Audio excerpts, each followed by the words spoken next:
Welcome to The Growth Project, a podcast brought to you by AMPLOS. Dr. Drew Brannon here. Excited about this conversation today. We are joined by Scott Watkins, Senior Vice President of Manufacturing and Market Leader here in Greenville. Scott, welcome to The Growth Project. Great to be here. Yeah, even though you're an Auburn fan, I'm still excited for you to be on here today. Yeah, it's sometimes depending on what weekend it is, we can't quite be as good of friends, but thanks for having me on. Appreciate the invite. No, it's great. It's great to be here, and it's going to be fun to talk through your path and your philosophies on leadership, and then some of the neat, I think, things that you guys have done at Clayco and continue to do at Clayco to amplify your people and your culture. And there's no doubt that it is a big component of what has driven the success of your organization over the years. So we will get into all of that. Before we do, I want to start with, we talk a lot on here on the Growth Project about people and their journey, and they're kind of walking along their path. And one of the questions that I'm always most fascinated by is how you got clarity around what you wanted to do with your life. So let's start there. Like, tell us a little bit about, I know Clayco was in the engineering and construction industry. How and when did you get clarity that that's the direction you wanted to go? Yeah, I would say, it was definitely before college, but, growing up in a small town, South Alabama, Troy, Alabama, a small college town, essentially, I would say pretty young age, I was always very fascinated about how things were designed or made. If we had some old power tool or phone, whatever it may be that was broken, I always wanted to get it before it went in the trash because I wanted to take it apart and hopefully be able to put it back together. That was very young. None of my family was really in construction. I did have an uncle I'll talk about in a second who was a civil engineer, but like my dad, my grandfather, had other business, but we had property and we had projects constantly around the farm. Essentially, it could be building a dock, fixing a bulldozer, running a backhoe, building a dam. So learning work ethic and just kind of having smaller projects at that age was just good exposure for me. When I was probably 13 or 14, my dad took a long time to plan an 8-week road trip out west. So we went to pretty much all of the western states and saw all kinds of sites, which was great. But the most impactful to me was visiting the Hoover Dam out of everything we saw at that age. Fast forward to high school, I was working with my uncle, civil engineer, in town in the summers, and kind of figured out I wanted to try engineering. I wasn't sure if I was going to be able to succeed at it. It's a pretty challenging program at Auburn. And then, applied at Auburn, went to school there, met my amazing wife, Jenny, there. So it was a great decision to go to Auburn. And ultimately, through kind of right before, I guess towards the end of my high school, I was like, I think this is what I want to do. I want to go kind of explore the design and construction space. And then actually at Auburn, a pretty formative experience for me was co-oping. And so I think it was my sophomore, junior year of college, took a co-op for a company up in Chicago, and that was my first exposure to commercial construction. So as a small town Alabama kid going to Chicago to a union project, it was pretty eye-opening. Fit right in, right? Yeah. Driving an Alabama pickup in Chicago was noticeable. Nice. But it took me out of my comfort zone, and that was, I would say, one of the bigger catalysts for me to kind of solidify this was the path that I wanted to take. So as you it's neat to hear about you kind of piece together those experiences of the Hoover Dam, right? And then with working with your uncle and just thinking about what you wanted to do with your life. What was it about the bringing together of material and pieces and things and like building? Like, what was it about building and forming that really struck a chord with you? Do you remember? I always like being able to see the fruits of my labor real time, and construction is an industry where you can do that. Yeah, right. A little different in psychology. We don't always get that benefit. Right. So it didn't matter if it was a small project building a dock at the pond. You're going to see the progress that you're making, and then being able to use that was pretty rewarding. So I figured out pretty early on that, this was something I enjoyed doing, and being able to see that progress being made real time was part of that. Yeah. Construction is by no means it's not the only industry, but I have a lot of people I talk with, and I'm like, gosh, I'm so jealous of like, you get to see exactly what you're producing. Right. And it's not quite that clear black and white in the field of psychology. We do see some things, and we hope, right? Yeah. A little different though. But to be clear, when you talk about engineering, for me, like school did not come easy. I had to work really hard at it, and so there was no guarantee I was going to succeed at that. I think maybe a third of engineering students that get through the program, actually started in the program. A lot of them, don't make it through. So, really? Yeah. Wow, I did not know that. I remember vividly in our introduction to engineering class, he said, look to your right and left. Either you or both of them are not going to be here, 3 years from now. So people really do that. They did back then, yeah. I mean, because you hear that in different fields, right? They do it in law, they do it in medicine. So that I've never had that experience, but they really do that, huh? Yeah. Gosh, what an uplifting way to start. Yeah. I was hoping I wasn't one of those stats. I know you turned to your right and said poor you, and turned to your left and said poor you, didn't you? Yeah. Definitely not your style. Okay, so you get on this trajectory and you are at Auburn studying engineering. You do the co-op. Following graduation, you now jump into the industry. Spent several years working for some other companies, and then started at Clayco beginning when? It'll be 7 years next month, so that was in 2018. Okay. So let's talk a little bit about that. I know we don't need to give every detail of the previous stints, but you were in a good situation. Mm-hmm. And yet when Clayco began to pursue you, there was something about the company that was appealing to you. Yeah. Talk a little bit about that. Yeah, there was just an inherent curiosity. I didn't know much about Clayco. I didn't know anybody at Clayco. So they reached out actually, I think it was a month before our youngest, Hazel, she's now 7, but before she was born. So obviously there was a lot going on. I was not looking, but I was intrigued. And, I kind of felt like, I was with the same company for 12 and a half years essentially at that point, which was very comfortable and incredible experience, incredible learning experience. What I was exposed to and the investment that my mentors made in me was massive. But there was also a part of me that's like, I kind of feel like there's more of an opportunity out there. It's very uncomfortable looking, but I think it's something that's worth exploring. So it took a while, probably about 8 months, to kind of get through that internally in my mind, and obviously with consultation as well. But yeah, there was. I kind of found through my experiences, whenever I take myself out of my comfort zone, that's usually a pretty good catalyst for growth. And so that was the part of it that kind of kept me somewhat hooked, as I felt like the opportunity was good. It was going to be a risk, but I felt like it was one worth taking. Mm-hmm. It did require you to come to beautiful Greenville, South Carolina, which I don't know if that was an upside or a downside at that time. Actually, so we were already here at that point. Okay. So I had opened an office here in Greenville back in 2014 for a company I used to work for. And so that was kind of the easy part, is I'd already kind of plugged in the community. And so when Clayco came looking for kind of that person for the office, that part was relatively easy to make that pivot. Gotcha. It was more so the culture of the company, and it was just foreign to me. I just didn't know much. Being a Midwest-based company, I just had not had much exposure to Clayco. Yeah. Okay. Well, and let's get into that a little bit, because there are some staggering, if I think about the history of Clayco and the foundation that was laid years ago, there's some incredible stats. So 84 is when it was founded. Is that correct? Yeah, we just had our 40th anniversary. Last summer. I want to mention a couple of these for our listeners, because I know we have a lot of listeners that are in all different industries. We're trying to grow your business and trying to propel your organization upward, and that's not always easy to do, right? And so, founded in '84 by a gentleman by the name of Bob Clark, who still sits on your board, correct? Correct. Which is neat to think about his continued involvement in this. So, in year one, Clayco was able to do $1.2 million in revenue, which is great. It seems like a great year to me. Yeah. For year one. Right. In the early 80s, yes, that was pretty big. Yeah, I would think that was quite an accomplishment in year one.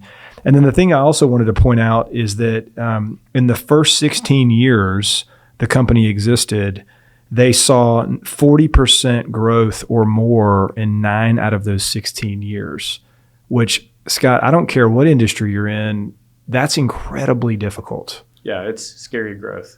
Yeah. I mean, they must have been adding people like in droves in order to pull that off. Yeah, and a lot of those people are still there. It's pretty amazing that I get to still work with day in, day out with folks that have been there, over 30 years, which is pretty incredible.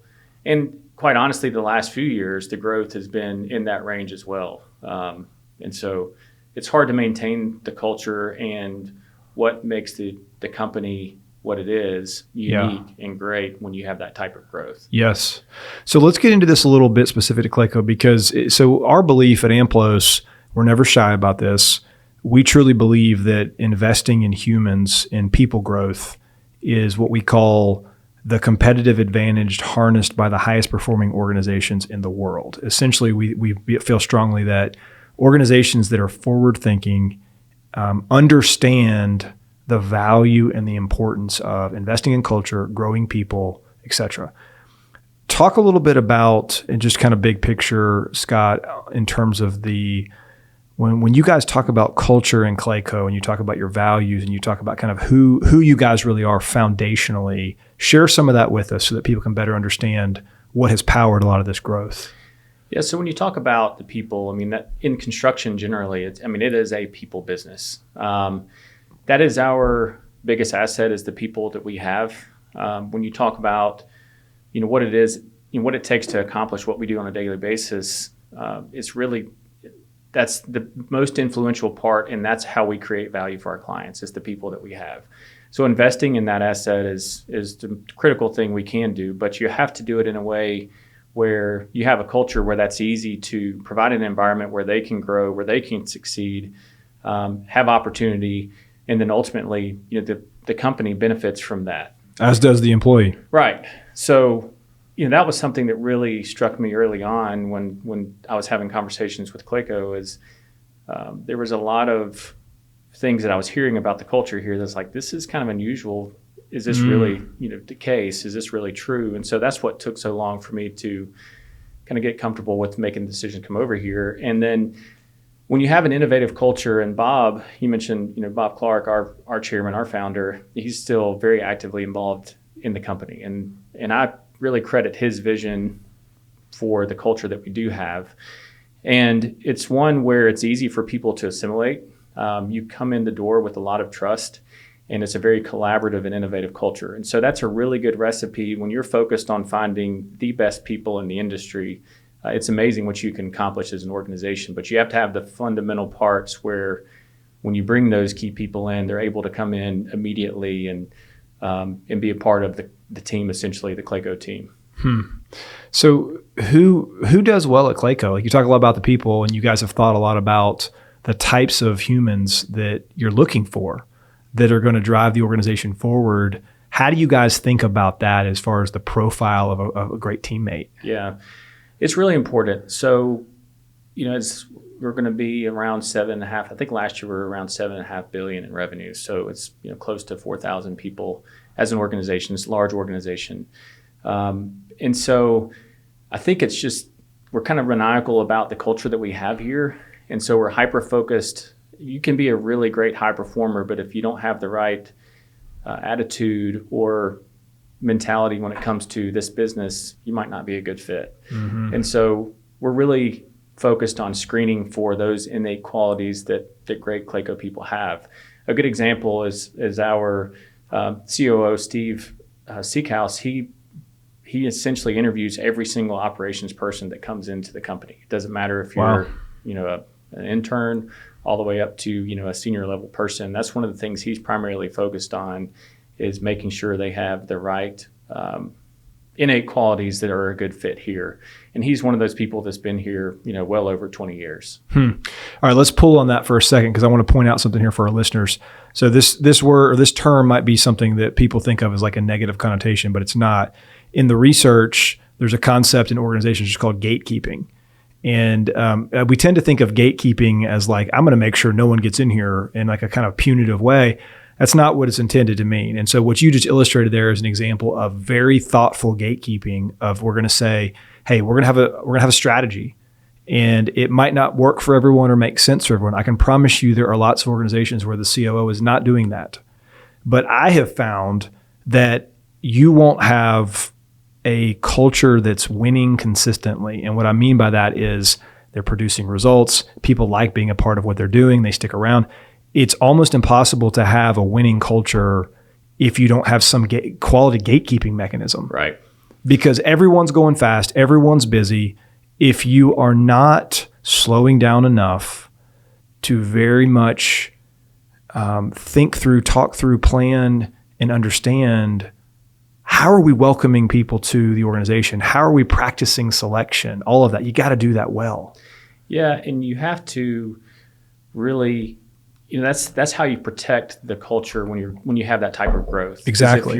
If you're highly focused on getting the right people, then that's how you protect and make sure you preserve what makes the company great. Because I think that's where a lot of companies, you lose that control over that culture. Yeah. The other part that makes the organization great is having that humility combined with the collaborative culture, because we like to call ourselves a company of immigrants. Most of the people that are here and even in leadership positions have spent considerable time elsewhere. So they bring in perspectives that are valuable and things that you want to emulate and things you want to avoid, from lessons learned elsewhere. So you have to have that humility. There has to be grace. There's a lot of pressure in the construction business on what we do, on how we have to deliver and execute the plan for our clients. But it's a human enterprise. And the thing that's consistent about all companies that have people is there's going to be mistakes made. Oh, yes. And so you have to expect that. We like to call it, this is from our former CEO, Russ Burns, he always called it tuition. So if you have the right people, high performers, they're going to look at making those mistakes as that's just part of what's going to happen as being a human being. But if they're the right type of people, they're going to be doing everything they can to, number one, avoid making that mistake again, and number two, helping others learn from their own mistakes. I like that. Let's go back to that tuition. So say more about what that has meant in the organization. That's interesting.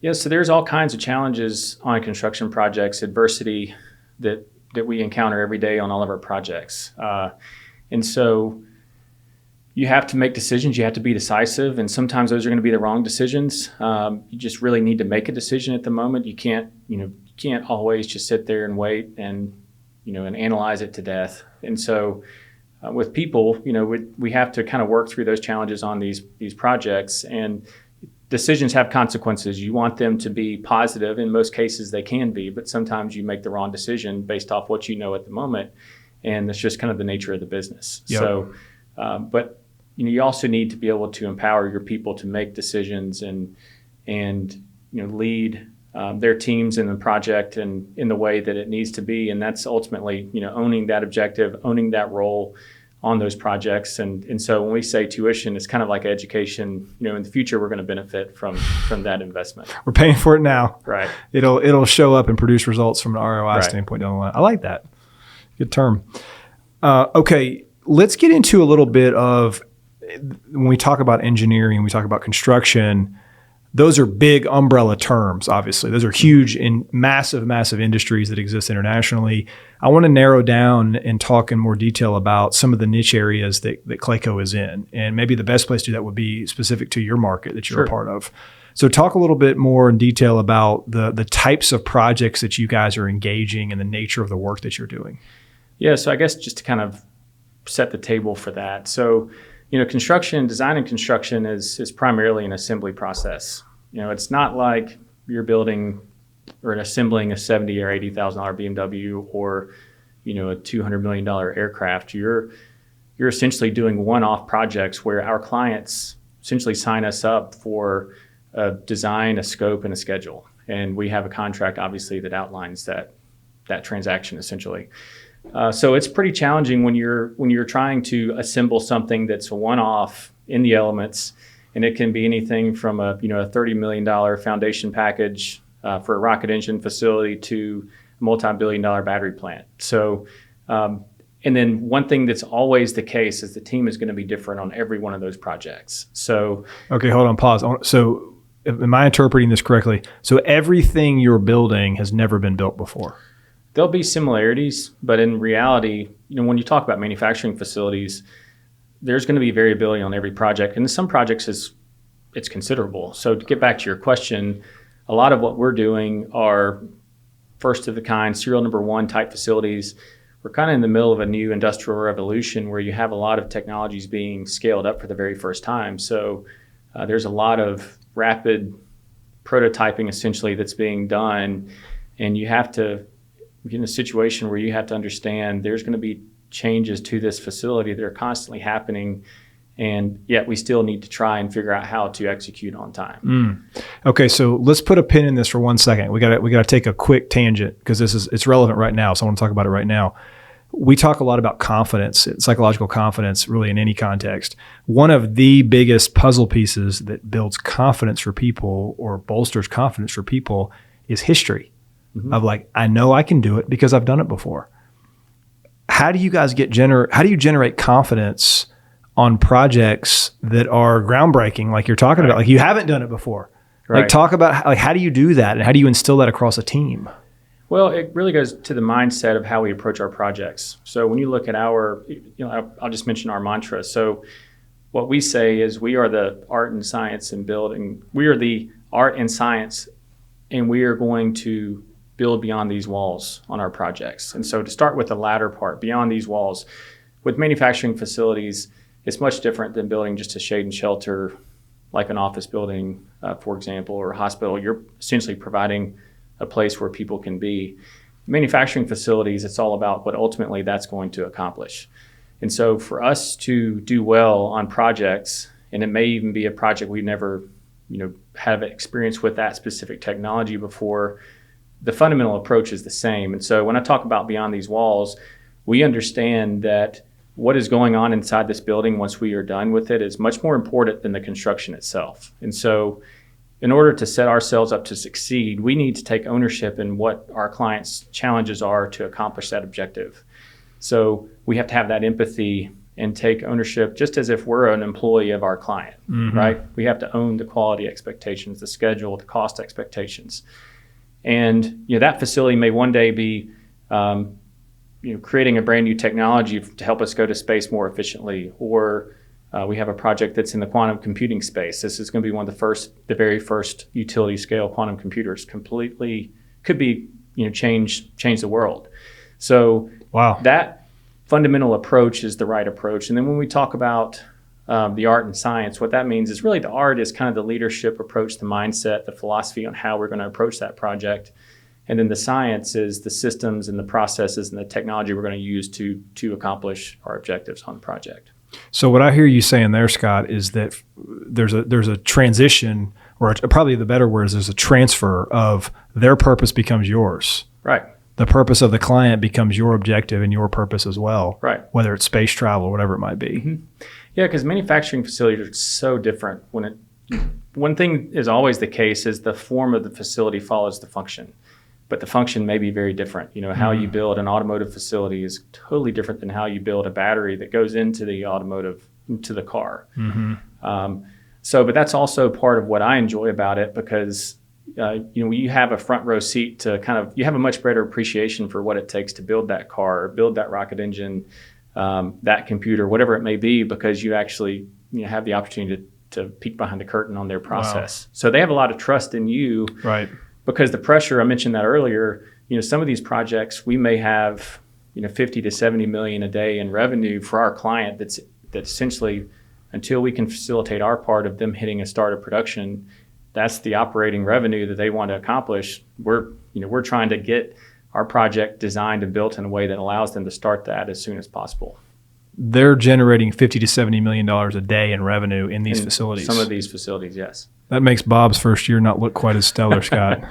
Yeah, that was 84 though. It was. That was 84. That's that is significant to think about the pressure involved for you guys to deliver on time and on budget with what they're trying to do. Right. And so if you bring the right mentality to this project, maybe a new technology, and then you combine that with taking the ownership in the process and their objectives, that's really the recipe that you need to be successful, in the industry.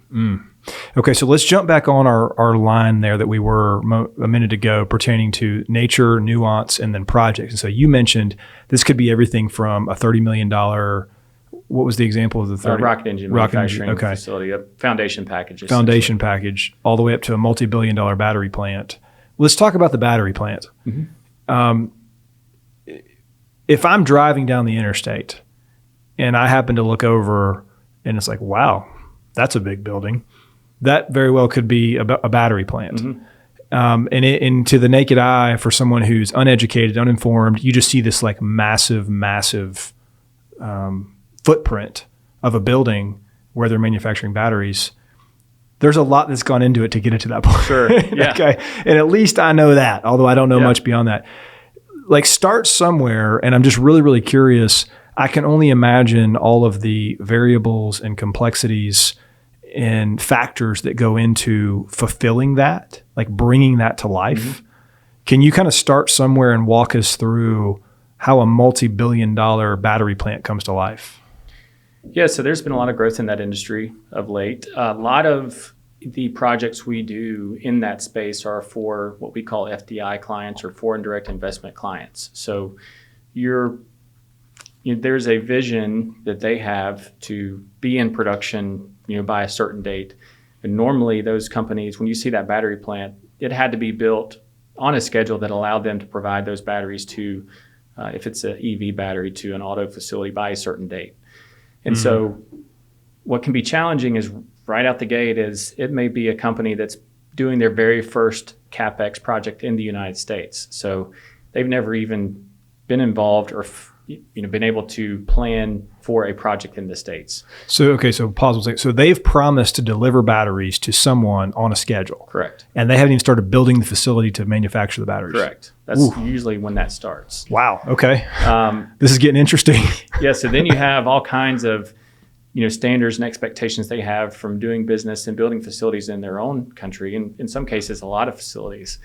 And so we have to kind of work with them to bridge those time zones, to bridge the language gaps, the cultural differences, to ultimately understand what their objectives are. In most cases, we're involved in the design of those facilities as well. In some cases, we're not.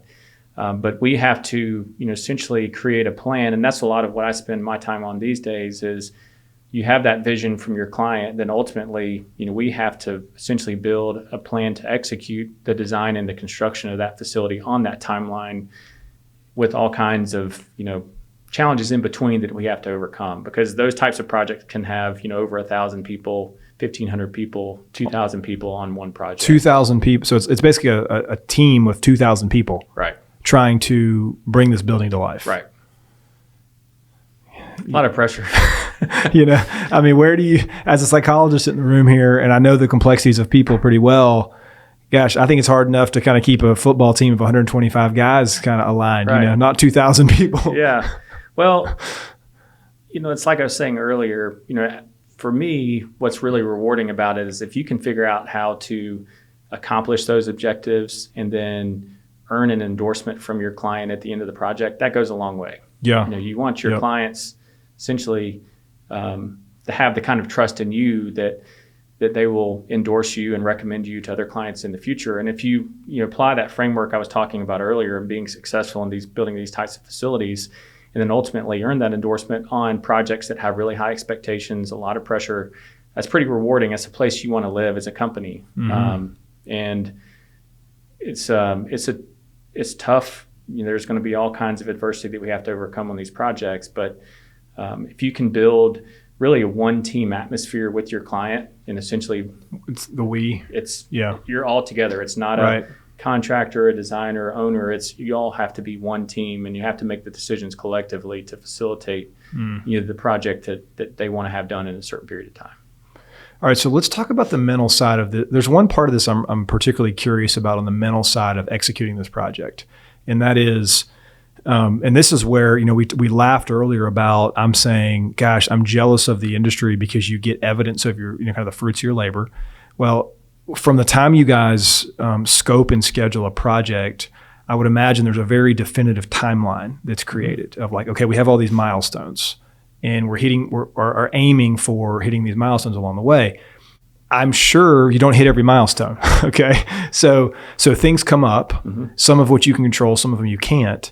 But can you share about kind of the mentality and how this is coached and how this is implemented in the organization where, okay, I have my scale and my scope and my timeline in my hand here, and I see my milestones, we're not hitting them. Right.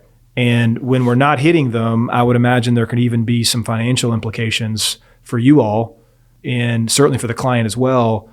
But like, what is the mindset that's taught, and how do you guys try to leverage the right skills mentally when we're falling behind or something popped up we weren't planning on. Yeah, and especially in the current market, really post-pandemic, supply chain has been really challenging for construction. So, I talk about the word adversity a lot because there just is in the industry, and that's one of the ones you have to hit head on is are we going to be able to get the materials on site as quickly as we need? Are we going to be able to get the labor that we need for this project? So, one thing that's every project is going to have challenges. I mean, that's consistent. I know you and I have kind of talked about, I'm involved in an organization here in the upstate that's focused on helping Navy SEALs transition out of the military. And they have a saying that, no plan survives first contact. Yes, and so construction is very similar because you may have a great plan for how you're going to execute this project, but there's absolutely going to be challenges where you need contingency plans, as many as you can possibly think of oftentimes, because you'll be in a situation where you may be expecting critical components on a project and then you find out, hey, that's going to be a month and a half late. Ooh. And then you got to start figuring out how to put in contingency plans to prevent that, because it may be like a critical piece of electrical switchgear that if you can't energize the facility, there's no way that they're going to even be able to start prepping for a start of production date. And so you have to work with your team and ultimately a lot of the subcontractors, because we can't do this all by ourselves. We do have the ability to self-perform quite a few scopes, which is great because it allows us to kind of control our destiny a little bit more or influence our destiny. But we have to work together with a lot of other entities that are not Clayco to figure out how to overcome these challenges. And that really gets to the relationship part of it. You got to have a way of inspiring the entire team to do what it takes to accomplish these goals. Yeah, and so those things, I think about the importance of chemistry and mutual trust, and just kind of being able to instill across the team the belief that we're in this thing together, we're for each other. I don't see any way projects like that get executed without a healthy dose of some of those things. Yeah, and when you think about it, like subcontractors it doesn't matter if it's in a manufacturing project, but yeah, their bottom line is directly tied to our ability to have a really good plan to execute, and us being able to hold accountable the other subcontractors that are working in there to a schedule, for example. And so if you're a design builder like Clayco that has a reputation for executing to plan and doing a good job of kind of managing those sites well, being efficient, then it's ultimately going to help everybody on the project do better as a company. You really have to we treat all our jobs like it's a small business. I mean, that's really how they have to run. And the decisions we make on a daily basis on these projects absolutely affect all the other companies, big and small, that are working, alongside of us to help build these projects to reality. What would be an approximate timeline for how long it takes to manufacture or to build a manufacturing facility like that? It really goes back. There's some limitations now with the current market and just challenges with mechanical and electrical equipment lead times. But one of the single most important things that influences that is decision-making ability, and that's collectively by the designer, the owner, contracting team. And you can move pretty fast as long as you can get the components. A multi-billion-dollar project is probably going to be usually 22, 24 months, just in general. I mean, there's some outliers there. We had a project here in South Carolina that's actually on the food and beverage side that we were able to essentially allow them to start production in about 10 months on, it's actually the largest brewery by volume in the country now. Wow. But that really, I credit the owner with their ability to make decisions extremely quickly and stick by those decisions, because when you have clarity on what the design needs to be, you have to design a project in a way that what I always talk about is there's a critical path that ultimately is going to get you to the end of the project most efficiently, the fastest. And you have to design the project in a way that facilitates that, because it has to be designed before it can be built. And so it's really incumbent upon us to help our clients understand what's important, when it's important, because those decisions ultimately will allow us to build a facility. Let's just say if it's a 20-month build. Maybe this will allow us to do it in 18 months or 16 months. So schedule is very critical, but cost also as well. And there's oftentimes tension between those two components on a project. Yeah. All right. So 22 to 24 months is a realistic timeline. You talked earlier, and I thought that was a really important puzzle piece of what makes y'all great is like purpose, right? And so you get aligned to and behind the purpose of the clients. How do you maintain purpose in a project over 22 to 24 months? That's a long time.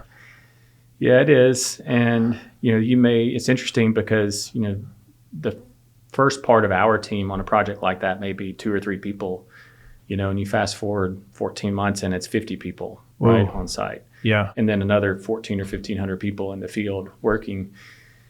And so, it's really important to create a culture as a leader on a project. And ultimately that's where I started is I was out in the field on projects, we call it in the trenches, essentially, working with those project teams and subcontractors to be successful.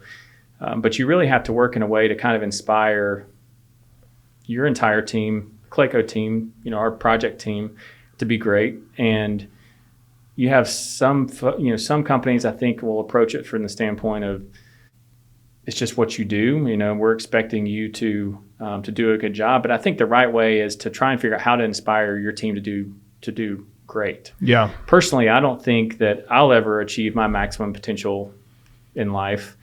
I want to be excellent at what I do. But what's better oftentimes, because I think what happens in the industry, unfortunately, it's kind of a carrot and sticks mentality with subcontractors. If you don't do this, then essentially you're terrible and we're not going to use you again. To me, the better mentality is how can we inspire everybody on the project from our team all the way down to the subcontracting teams on being great and working together as a team, because in the construction space, it's just challenging. It's hard to do that. When you have a lot of pressure, it's hard to keep the team together and keep the morale positive. So we also try and get our clients involved in understanding the importance of safety on these projects and quality and those kinds of things. It really, we have to cast that vision in our role and then make sure we get the buy-in from all of our trade partners and people on the project. Yeah, because that's what's so unique and interesting about the challenges here as well is everyone that's executing on this project doesn't have a Clayco shirt. Right. And yet the buck stops with you, right? With you guys. I mean, you're the ones who have been hired to get this thing done. And you've got to create and sustain continuity and kind of oneness throughout this time in order to hit the milestones, right? Yeah, and there's a lot of synergies when it comes to how you treat your relationship with your client and how you treat your relationship with your subcontractors. Yeah, like I said earlier, we can't do it by ourselves. We don't self-perform the whole job. And it's a small industry. So if you have the reputation of being fair, treating your clients, as if they're your, essentially that's our lifeblood. We also should take the same approach with subcontractors. It's not Clayco's done all of this. It's Clayco and all of these trade partners that have been successful in this project.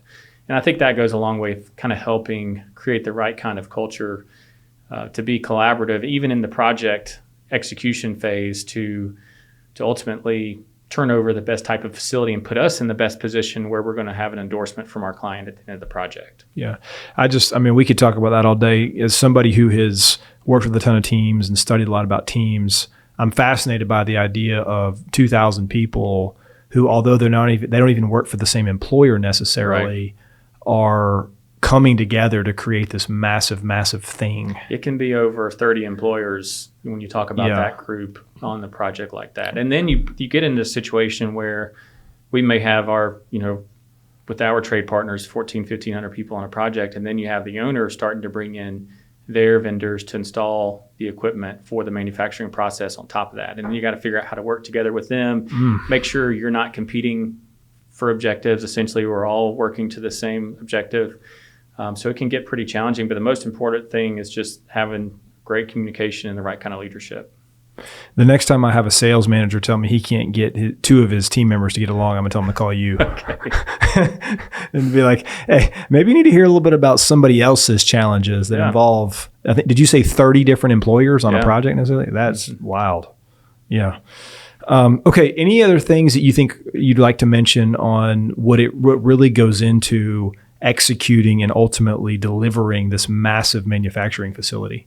It's amazing the types of people that you get to work with in this business. That's one of my favorite things is you're getting exposure to, some of the smartest people in the world for that industry, whether it's, how to build an aircraft engine or a car or, even a building material, whatever it may be. You're talking and communicating and working together with some really amazing people.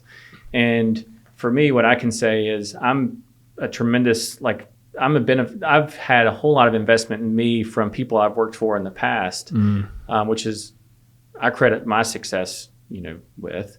But also it's been amazing to work alongside people in all kinds of industries and bring their perspective and their knowledge. Because ultimately, I'm just, one person, in a massive world. But I want to ultimately learn from a lot of other people. And that's ultimately going to make me better as a person. One of the things that I think looking back over my career, I never anticipated being, in a business unit level position in manufacturing for a construction company at this point in my career. I'm extremely grateful for that. I'm grateful for the opportunities I've had.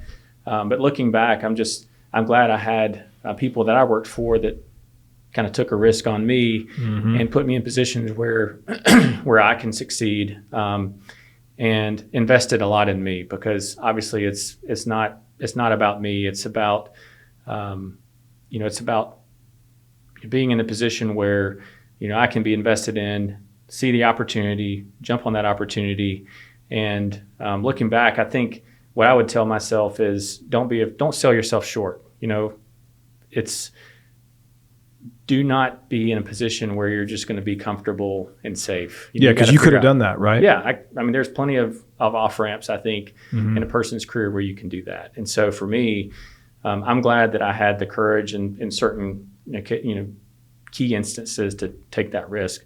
And in hindsight, I wish I would have done that sooner, because that's ultimately I think I credit that combined with people's investment in me as to how I've gotten to kind of where I am. Yeah, so let's get into that a little bit, because I wanted to be sure we cover that before we have to wrap up here in a little bit. Leadership progression, leadership philosophy. So, most of us, I think you and I would probably consider both of us in this crowd, if we reflect back, and we could even just kind of focus on your time at Clayco, 7+ years, and you think back to at that stage of your career, it can be pretty humbling, because, you have these realizations, I know I do, where it's like, man, I can't believe I wasn't like breaking anything worse than I was back then. It's incredible that the train was somehow staying on the tracks with the opportunities that I was getting. Can you share about kind of some of the progression you've seen in your leadership, a little compare and contrast of kind of then versus now, and like how you've grown, how you're different, and then maybe also, if you were to kind of try to summarize a little bit about how you think about leadership today. I think all of that is fair game, but just would love to hear your thoughts on that. Well, I think in some ways it goes back to, like when I was talking about engineering school at Auburn, I wasn't sure that I was going to be able to succeed at that. I mean, I had to work really hard to get through that program. But I was, I'm going to try my best to be successful at this. No guarantees that it'll work. And so that was kind of the first time that I think I had really kind of had to put myself out there and take a risk and see if I could, ultimately succeed at that. And in college, you really don't have that mentorship. I mean, you have mentors obviously, but it's just not the same environment as being, in the working world, post-college. When you're in the position that I'm in now, there's no way I would ever be successful being dropped into this position. You have to kind of go through that progression. You have to learn a lot of lessons the hard way. Early on in your career, you have to learn from other people's mistakes, and put yourself in a position where you welcome constructive feedback and ultimately learn from others. I mean, that's really, I've never learned anything from myself. It's always been from other people. And so I'm grateful that I had, quite a few key individuals that I worked for over my career that invested in me and mentored me, through my career, and ultimately put me in positions where I had an opportunity to grow. Because, that when you combine with the mentality of trying to constantly put yourself out there see if you can go achieve this objective. And construction is all about that. This is, okay, a year from now, we have to accomplish this goal. And we got to figure out somehow to, do it successfully, make money on it, do it safely. And that's a pretty challenging objective. But then it also builds confidence because you're able to start repetitively, making progress on these projects and succeeding at achieving those milestones.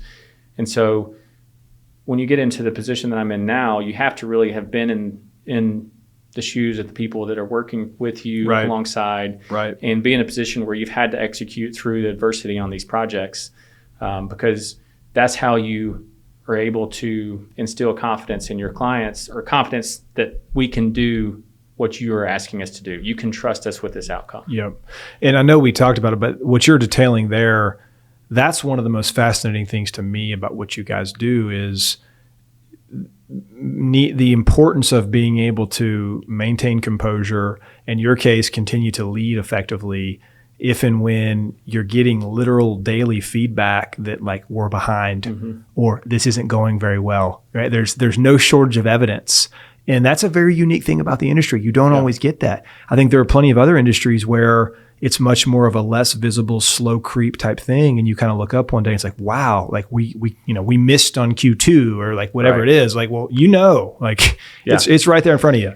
Yeah. And I had a project early on in my career. It was my second project, I believe, where it doesn't matter what type of design builder or construction company you are. You're going to have a lot of great projects, and you're going to have projects that are a challenge. And I remember having one specifically where, I was way in over my head, did not have anybody mentor. And it was pretty demoralizing going through that experience on my own. Often, in reality, it was one of the few people that kind of made it through that project. And it kind of made me question if this was something I wanted to do in the future. And so, it aged well. It also was a good learning experience for me to understand what can happen when things are not well planned, when you don't have a good leadership team on those projects. And so at the time, it was really, really tough to go through, but getting through it to the other side, and I learned a lot and benefited a lot from going through those 2 years of Valley, I would say, that made me question a lot of things. But again, it goes back to tuition. It was the same. That was your tuition. Same concept. That's expensive. That sounds expensive. It was expensive, but I learned tremendously from that. You learn from your success. You learn from from your challenges. Certainly from your challenges. Yeah, that was Ivy League. Sounds like for you maybe on the tuition. Okay. Well, I know we need to kind of move toward the finish line here.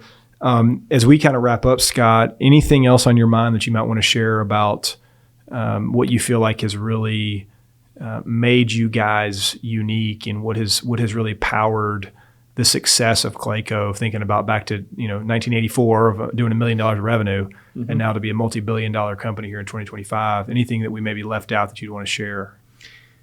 When you talk about the future of where we want to go as a company, it goes back to Bob Clark's vision. I would say that he's done a great job of putting people in key leadership positions that have really carried that vision forward, and taken the right kind of ownership in it. They're the part that's really hard to find, and really hard to find in an organization. And I really credit with a lot of our success is there's not a lot of egos at Clayco. We do some really amazing things as a company, but you're able to come in and assimilate very quickly. Like, that was one of the things I was very skeptical of when I joined is, how long is it going to take for me to earn trust, with a new team and a new organization.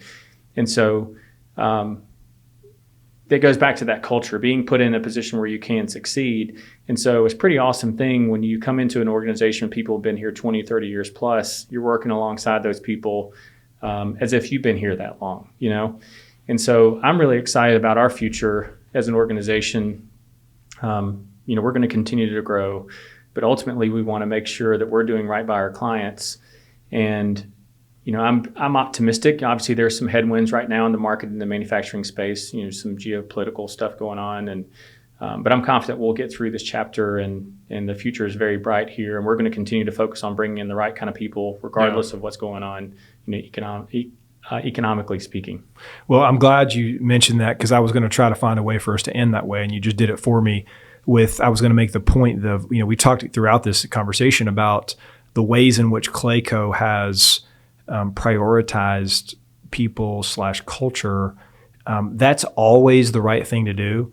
And it always shows up and hits your bottom line, whether that was your primary objective or not.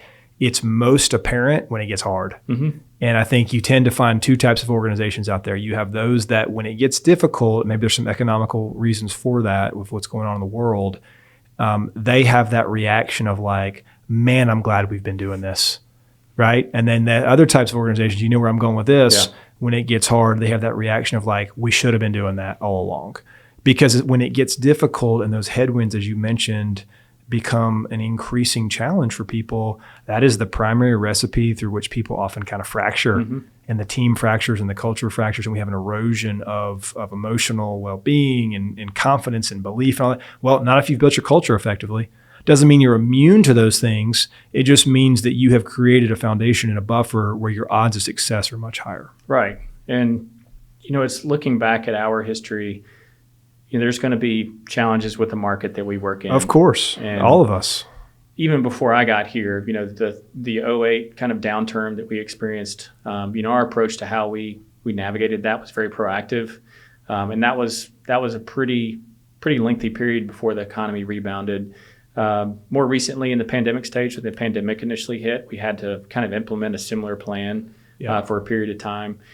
And it's easy to be in a situation like that and put all the focus on the business and not on the people. And so that's what we want to try and balance is how can we, when things get tough, really focus on navigating this challenge, the market, whatever it may be, the adversity that's there, but also still do right by our people, because the last thing we can afford to do is lose our best resource, which is those people. Yeah, well said.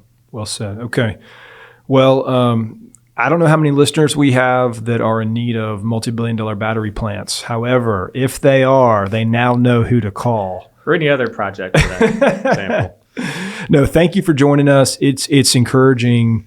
I'll kind of finish or end our conversation this way. Everybody talks about, hey, culture matters, right? Like everyone says that. Some people actually try to do something about it.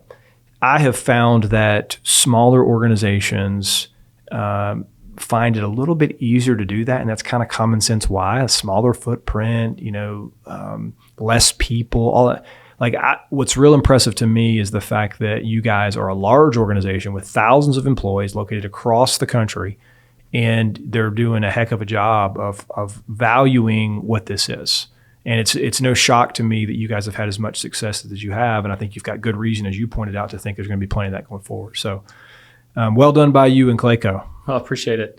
And, I had the opportunity to go through kind of 10 for 12 program last year with AMPLOS, which was phenomenal for me personally to, spend that time with your team and you personally, Drew. Obviously, you're a valuable friend to me, but also getting to experience what you guys do for companies like Clayco is amazing. And it was tremendous learning opportunity for me and one that it's just kind of a reminder, we constantly need outside perspective for us to improve. You can't be insular and continue to improve. You have to get help, from others outside of you. And I really appreciate just the time and thanks for letting me be on the show. Awesome, man. True pleasure.